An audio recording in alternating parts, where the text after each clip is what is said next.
e vai viver a sua vida como ele bem quer. Dá-me, eu quero a parte da minha herança, eu não quero ficar perto de você, eu vivo como eu quiser. Ele é o exemplo do que é uma pessoa sem Deus. Uma pessoa sem Deus tem um Deus, ela mesma. Quando Adão e Eva pecaram, na verdade o que eles estavam dizendo é: eu não quero que Deus seja o meu Deus, eu não quero ter um Senhor, eu quero ser Senhor da minha vida. Vendo que o fruto era bom, agradável, atraente, eu quero esse fruto para mim. Nós podemos definir uma pessoa perdida com um sinônimo diferente. Pode ser chamado também de um egoísta, ou de uma vida autocentrada, egocentrada. Eu no trono, eu no trono, eu no trono. E quando eu estou no trono, tudo de ruim vai acontecer. Você não é bom o bastante para mim, você não atende a minhas expectativas como homem, eu queria alguém melhor. Eu não estou feliz com isso ou com aquilo, eu queria mais. Essa igreja está pouca para mim, eu não quero servir a Deus. Eu.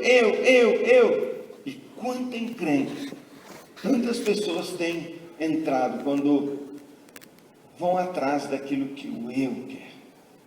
Esse jovem é o exemplo, é a marca do homem perdido. Dá-me, eu quero. Ele toma cacetada, Deus espreme aquele moço, Deus aplica os caminhos da graça na vida dele, vem a consequência natural do pecado, morte, perda, ele perde tudo, ele perde família, ele perde dignidade, ele perde tudo, ele está no final do poço, e Deus ainda espreme ele mais, mandando uma fome até que ele cai em si. Naquele estudo, você lembra? Você falou que nós ensinamos lá na célula que ninguém muda se não chegar no seu limite, se não chegar no final da linha. Ninguém muda se não confessar o seu erro. E ele chega ao final da linha, ele confessa o seu erro. Só que aí, irmão, a transformação, o plano de Deus implantado na vida dele, não termina aí. Arrependido, confessando o seu pecado, mas o texto diz que aquele moço faz uma mudança radical de vida. Ele sai de onde ele estava, ele deixa a vida que ele vivia e ele vai para junto do Pai. Aqui começa o problema de muitos de nós e muitos, talvez até a maioria dos que frequentam as nossas células, entendem o plano da salvação, compreendem que é verdade, entendem que a vida está ruim demais, creem em Deus, tomam uma decisão, mas não sai da pocilga, continua lá. Quantas pessoas estão adorando ao Senhor com o pé cheio de barro, porque vivem na pocilga? Quantos estão tentando conciliar mundo e reino de Deus, tentando ter mãos que adoram o Senhor, mas ainda estão no meio dos porcos? Aquele jovem sai de lá, ele deixa a vida dele. Irmão, se você quer ser uma bênção, quer ser um líder abençoado, não cabe viver na batida, no ritmo, nos padrões do mundo que está entesourado para juízo, que desagrada a Deus. As festas que o mundo vai, a maneira que o mundo fala, os lugares, os valores, as brigas pelas quais o mundo luta, não vale a pena entrar nelas. Isso não é de Deus. E muitos de nós estão enganados, pensando que eu sou salvo, eu estou convertido porque eu estou quebrado, porque eu me sinto pecador, porque eu me arrependi, porque eu pedi ao Senhor, me perdoe, me ajuda, e o pé está na lama da pocilga. Aquele menino falou: irei ter para o meu pai, vou deixar minha vida e vou dar um passo radical. Mas a mudança maior não é de lugar. A mudança maior não é sair de lá e chegar na casa do Pai, é de atitude, é aqui dentro. Agora você vê o que ele diz? Você percebeu lá a radical transformação dele? De alguém que ficava lá com o Pai, me dá. Ele chega lá sem pedir nada e ele fala com o Pai: Pai, faça-me, eu me entrego, faça-me um dos teus servos. Irmão, será que dá para a gente compreender que qualquer um que se converte deixa o mundo não para um lugar de autossatisfação, não para um lugar em que eu deixo o mundo aqui e vou para cá para de novo pedir para o Pai, dá. Irmãos, tem gente deformando o Evangelho por aí de tal maneira que diz para as pessoas assim: sai daí, venha para Jesus porque Ele vai te dar. Vai nada. A maioria não recebe, é manipulado. A vida não muda se eu não mudo. A vida não transforma se primeiro eu não mudo. Deus está de olho, Deus está vendo, muda nada. Aquele moço, ele representa, a história que contou foi Jesus. Era um modelo perfeito do processo inteiro. E no processo de cair em si, de se arrepender, de mudar, essa pessoa chega diante de Deus para falar o quê? Para pedir o quê? Me dá, me cura, me abençoa, me prospera, me faz isso, me faz aquilo. Ele vem para dizer: eu quero ser teu servo. Eu quero ser teu servo. Eu vou te tirar dali, diz Jesus, te dando salvação para você se tornar uma bênção e começar a servir. E cada um de nós aqui, eu creio que há pessoas aqui que não são convertidas ainda, mesmo nesse local de líderes. Porque quem é convertido saiu da porcina. Quem é convertido detesta a porcaria. A natureza é diferente, eu não aguento isso. E tem alguns aqui que ainda estão aguentando, ainda estão gostando. A natureza não foi restaurada, está na cabeça, tem que descer para o coração e mudar a vida. Mas a maioria já se converteu para valer, é crente, mas talvez ainda está brigando, ainda está lutando, porque o Espírito continua o mesmo, dá. O que eu vou ganhar com isso? Qual privilégio eu vou ter de ser filho? Quais as bênçãos eu vou receber? O filho não quer saber. Ele só fala assim: eu estou passando fome longe de Deus. E qualquer trabalhador mais simples do meu pai tem fartura. E Jesus disse: eu vou tirar você de lá, onde você pensa que é bom, mas é lixo, e vou levar você para a abundância. Só que eu não estou vindo por causa da abundância, eu estou vindo porque eu não aguento mais, porque a minha vida era horrível, porque eu não suporto mais, e porque meu Pai é a única salvação que eu tenho. Mas ao chegar lá ele diz: faça-me um servo. Irmão, chego à conclusão que você ser um líder de célula, e nós podemos chamar: esse é um líder, faça isso, faça aquilo, agora o encontro no final de semana, servo é assim. E de que na origem do Evangelho, não estava embutido ali que Deus ia te salvar para te colocar assim, numa festa. É uma festa, mas Ele está colocando você e recebendo você com um título sobre você: servo de Deus. E eu creio mesmo, irmão, que é do caminho da salvação, é o processo básico do cristianismo, Deus transformar todos nós como um servo. E o servo faz o quê? O servo serve. Sabe, irmãos, eu não acredito mais no Evangelho que os salvos não servem. Eu não acredito no Evangelho que alguém possa dizer: Ele é o meu Salvador, mas não é o Senhor da minha vida.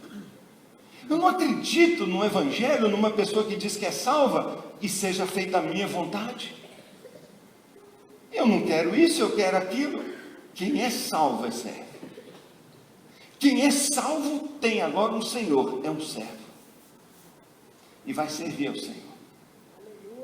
Ele vai servir a Deus. O texto diz ainda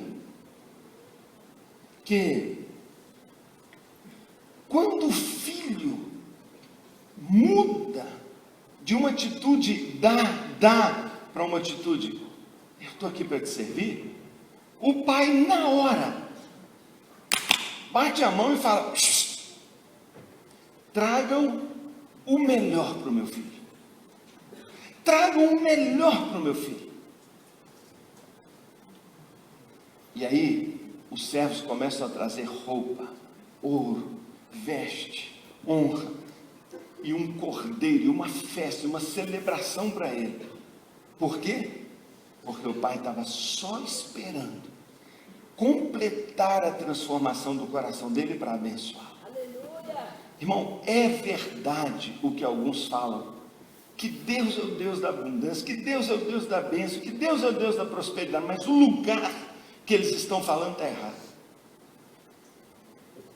As bênçãos de Deus são como galardão, recompensa para aqueles que o servem. São recompensa. Por isso lá em João 4 está escrito que aquele que colhe, aquele que é trabalhador da colheita, recebe o seu salário, e na vida eterna, uma recompensa na eternidade, um galardão. Irmão, Deus quer nos abençoar demais, mas muitos não estão vivendo a bênção do Senhor, porque ainda estão patinando na questão de salvos para quê? Salvo para ir para o céu? Claro que nós vamos. Salvo para ser perdoado? Claro que perdoados. Mas salvos para viver para nós? Abra sua Bíblia, por favor, em 2 Coríntios. 2 Coríntios, no capítulo 10.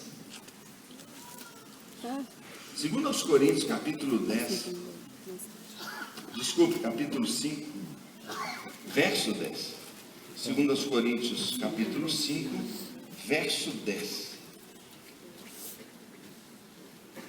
O texto diz assim: pois todos nós devemos comparecer perante o tribunal de Cristo, para que cada um receba de acordo com as obras praticadas por meio do corpo, quer sejam boas, quer sejam más. O Senhor diz que todos nós um dia vamos ser avaliados, não é, do que essa salvação produziu na nossa vida. E Ele diz que todos os humanos, todos os que nasceram e tiveram vida, comparecerão diante do Senhor, serão julgados pelo bem ou pelo mal que fizeram. Os que fizeram mal, e o mal está lá ainda, condenados. Os que salvos fizeram bem para receber uma glória. Nós temos trabalhado com uma missão, um ministério novo que surgiu aí, Povos e Línguas, cujo sonho é levantar 2.000 missionários agora, nos próximos anos. Nós, igreja, estamos juntos, viabilizando enviar missionários. Estamos começando a enviar, esse ano vamos enviar mais ainda. Esse ano, vários. Ano que vem mais, muitos mais. Nesse Povos e Línguas, nós temos gravado programas que você tem visto na Rede Super. Se não tem visto, vale a pena ver, senão vale a pena ir na internet, ver Povos e Línguas. Você vai ver o pastor Paulo Botrel brilhando lá, falando, toda hora ele está lá, ele é uma das estrelas do negócio, né? Ele é uma estrela, e é mesmo, uma estrela de missões no Brasil inteiro. Onde ele chega, todo mundo respeita, porque tem uma história, não é? Tem um ministério maravilhoso, que tem de missionário pelo mundo inteiro, que ele que preparou, que ele que formou, é brincadeira. Agora, num desses programas, quem falou foi o Shedd. Dr. Russell Shedd, não é? Um dos maiores teólogos, um dos maiores pregadores, um dos homens que mais abençoou o Brasil. Ele falou cerca de 3 minutos sobre 2 Coríntios 5, verso 10. Quer ouvir, por favor? Ele vai falar aqui para nós. Eu peguei esse trechinho, eu queria que você ouvisse, porque não é o Paulo, é o Russell Shedd falando. Solta para mim, irmão. 2 Coríntios 5:10 diz que todos nós compareceremos diante do tribunal de Cristo para receber o bem e o mal que nós fizemos. Eu não estou com muito medo de receber o mal que eu fiz, porque eu sei que todos os meus pecados e falhas já foram pagos pelo Senhor Jesus. Mas essa ideia de receber o bem, me parece que é um problema mais sério. Como é que eu posso chegar ao Senhor Jesus, que mandou que seus discípulos fossem até os confins da terra, com essa mensagem, que todos os povos, línguas e nações que foram comprados pelo seu precioso sangue, assim diz Apocalipse 5, versículo 9?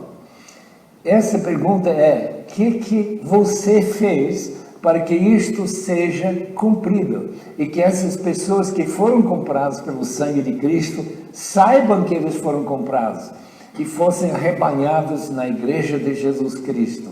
Aquela igreja que eternamente darão abraços de alegria e amor por você ter servido ao Senhor Jesus. De fato, o que significaria receber o bem, se não seria: bem feito, servo, bom e fiel, foste fiel no pouco, sobre o muito te colocarei.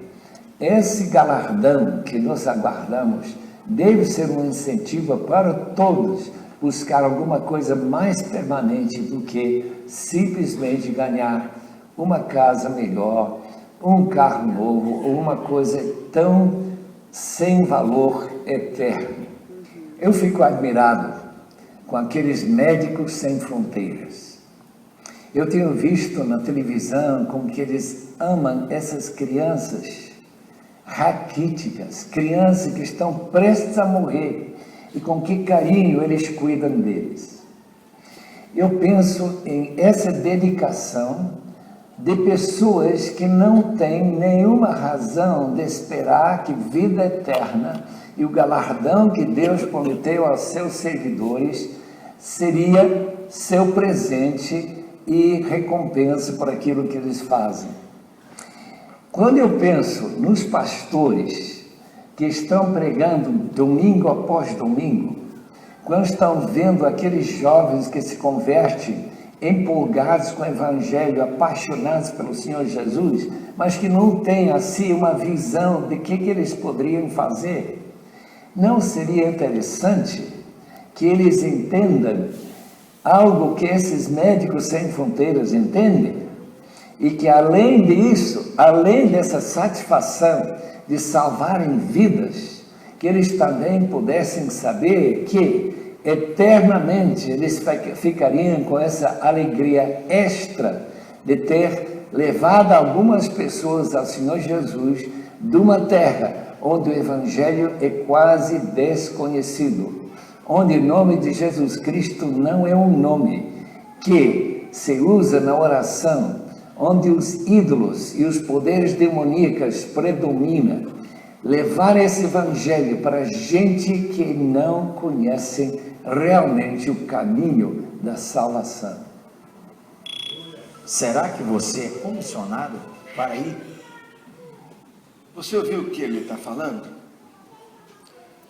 Quando nós nos convertemos, não tenha medo de chegar no tribunal de Cristo, não. Você vai chegar lá. Mas, irmãos, o mal que você fez, Jesus resolveu isso. Não vai ter nada contra você. Tem gente que morre de medo, mas se eu morrer eu vou ser julgado. Irmão, você fez besteira, eu fiz mais que você. Você cometeu pecado, eu mais que você, não tenho medo nenhum. Porque Jesus cobriu as minhas falhas. Nós não temos medo de morrer, medo de chegar diante de Deus. Por quê? Porque fomos perdoados. Mas Ele vai presentear alguns. Aquele moço diz: eu sou teu servo, eu vou viver para você agora. E imediatamente o pai disse: abençoa ele, dá o melhor para ele. Irmão, aquilo que a gente pode ter nessa vida aqui não se compara à recompensa celestial daquele que viveu a vida para servir a Deus. Não se compara. Mas a preocupação que ele disse ter é que muitas igrejas e muitas pessoas não vão ter também recompensa alguma porque não fizeram nada. São salvos, mas não produzem, não servem, não dedicam. E ele cita o exemplo dos médicos sem fronteiras, gente não crente que vive da recompensa da alegria de salvar uma vida. Milhares de médicos que desiste de uma carreira para ganhar milhares de reais nas capitais, para ir para os lugares mais feios do mundo, salvar as pessoas mais desprezadas, estão lá cuidando, esquecidos no meio do calor, da doença, dos mosquitos, vivendo numa tenda, aos montes. O que os move? O que os move é o amor a uma pessoa, é salvar uma vida. E ele diz, será que nós não devíamos ser como eles? Em que nós podemos salvar as vidas, ver pessoas salvas e ainda saber que quando chegarmos no tribunal de Cristo, o que fizermos de bem, Ele vai fazer assim, vai falar, abençoa, esse é um servo meu. Amado irmão, não importa a visão, não importa. Muitos de nós discutimos, mas será que é isso que eu tenho que fazer? Ou será que é aquilo que eu tenho que fazer? Não importa. Não importa. Não importa se o Médico Sem Fronteira está trabalhando no Sudão, ou se ele está lá nos campos da Síria. Não importa se ele está na Ásia, ou se ele está aqui no Nordeste brasileiro. Deixa eu salvar uma vida. Onde tiver eu vou. E eu acho, sabe, que muito do que nos ataca é uma desculpa da nossa carne, da nossa alma, que a gente fala, eu não quero servir a Deus. Mas, irmãos, o processo completo da nossa salvação é chegarmos diante de Deus e dizer, Senhor, faz-me um servo teu.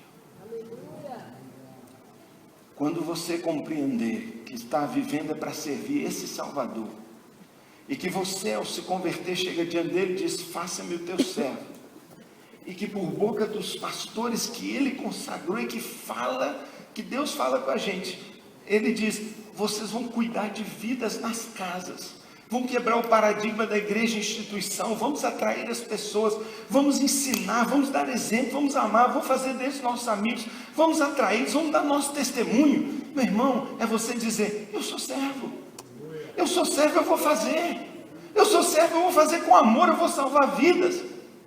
E contemplando o galardão que Deus tem para você, ele diz, isso deveria te motivar, saber que no céu vai haver uma alegria extra para você, algo que nós não entendemos o que é, algo especial, porque o Senhor fala, um dia nós veremos a diferença entre quem serviu a Deus e quem não serviu a Deus.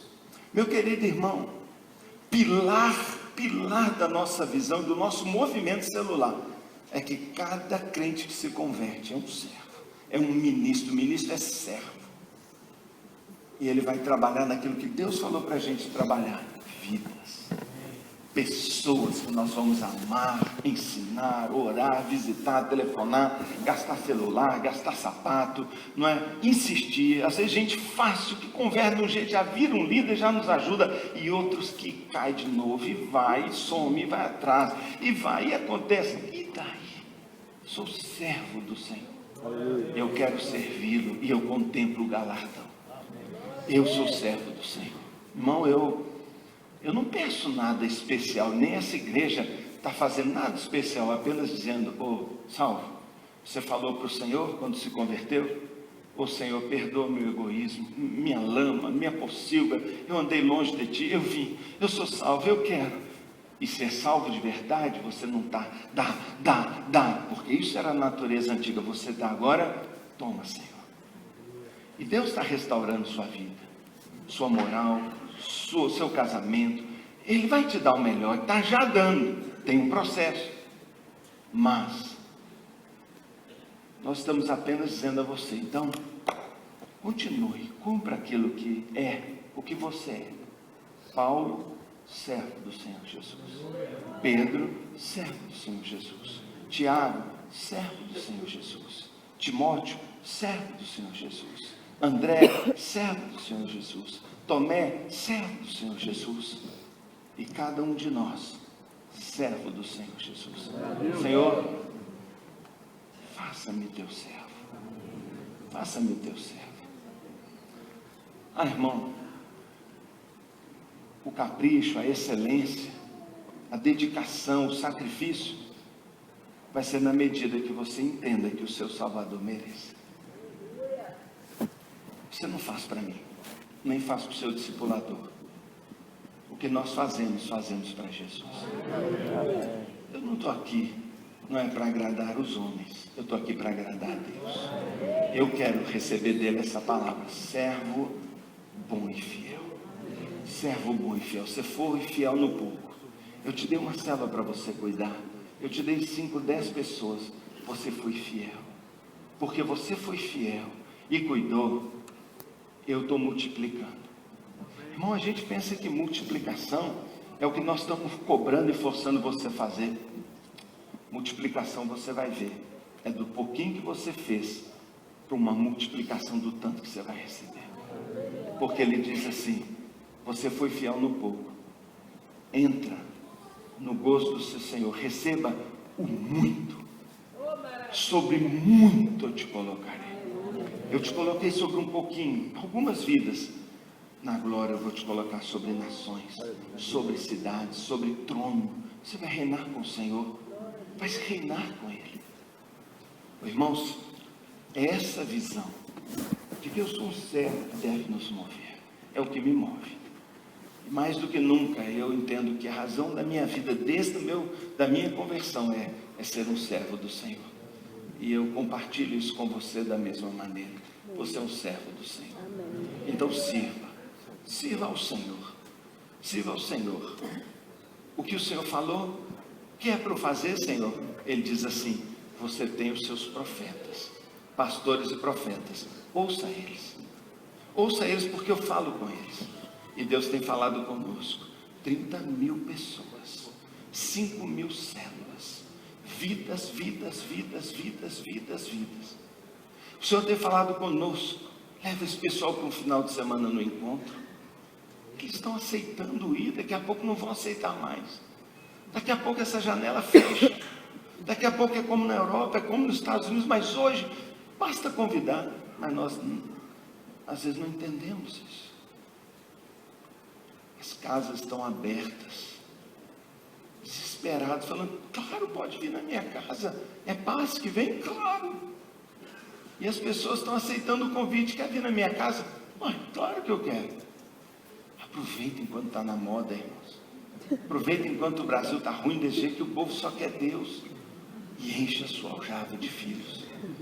Ganha o seu fruto, produz aquilo que o Senhor espera, porque os campos estão brancos para colher.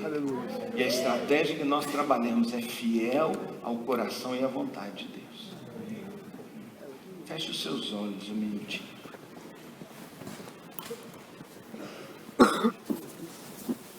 E nós vamos orar a Deus, terminando esse momento. O culto está começando o outro. Eu queria que você chegasse diante do seu Senhor agora. Que você se lembrasse de onde você estava, quando você não era crente, da bebedeira que você vivia, dos adultérios que você praticava, das perdas, das porcarias, da pocilga, da comida do porco. Lembra? O Senhor te tirou de lá. E você voltou e ouviu a mensagem, e viu que Jesus podia te salvar, e você chegou para Ele e falou: Senhor, salva-me, Senhor. E Ele falou: claro. E talvez você nunca tenha ainda completado o ciclo, talvez nunca disse. E talvez agora, entendendo, você vai dizer que só é salvo aquele que diz que Jesus é o Senhor. Se o teu coração você confessar que Jesus, você crer e com a tua boca confessar que Jesus é o Senhor. Eu queria que todos aqui em oração silenciosa dissessem: Senhor, faça-me um dos teus servos. Trata-me como um dos teus trabalhadores. Eu fui salvo para ser teu servo. E o Senhor tem me dado tanta honra de fazer de mim um pastor e uma pastora,